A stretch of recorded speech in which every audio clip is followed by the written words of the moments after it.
मेघा की असली पहचान सबको बताने के लिए दिव्या खेलेगी एक बड़ा खेल, लेकिन उसी के साथ हो जाएगा एक बड़ा हादसा। वसुधा के सामने फाइनली खुलने वाला है एक बड़ा सच। वसुधा की कहानी में आप देख रहे हैं कि मेघा बहुत चालाकी से वसुधा से सच बाहर निकलवाने की कोशिश कर रही थी, लेकिन उल्टा खुद मेघा भी ड्रिंक कर लेती है और इसी नशे की हालत में मेघा अपना सच कबूल कर लेती है।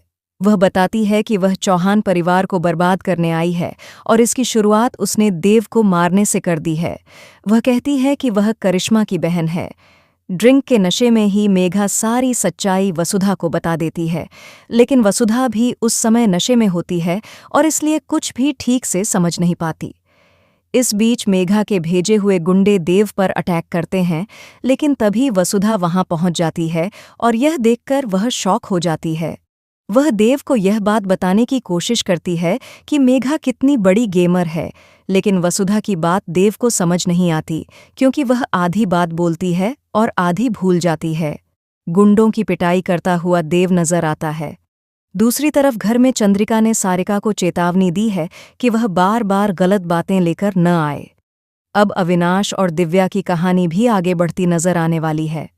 दिव्या अब अविनाश से कहेगी कि उसे मेघा पर शक हो रहा है, कुछ तो गड़बड़ है।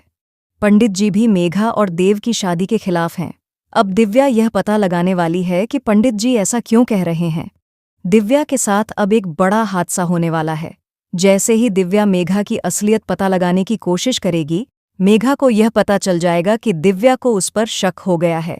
इसलिए अब वह देव को तो मार नहीं पाई, लेकिन उसका अगला निशाना दिव्या बनने वाली है। दिव्या बहुत बड़े खतरे में पड़ने वाली है, यानी अब उसकी जान खतरे में है। लेकिन वसुधा और अविनाश मिलकर यह पता लगाने वाले हैं कि आखिर यह हमला किसने करवाया। अब देखना दिलचस्प होगा कि क्या यह बीमारी का नाटक वाकई में है या दिव्या, वसुधा और अविनाश मिलकर कुछ बड़ा प्लान कर रहे हैं। दोस्तों, हमें कमेंट करके बताएं कि आप इस धमाकेदार ट्विस्ट को देखने के लिए कितने एक्साइटेड हैं।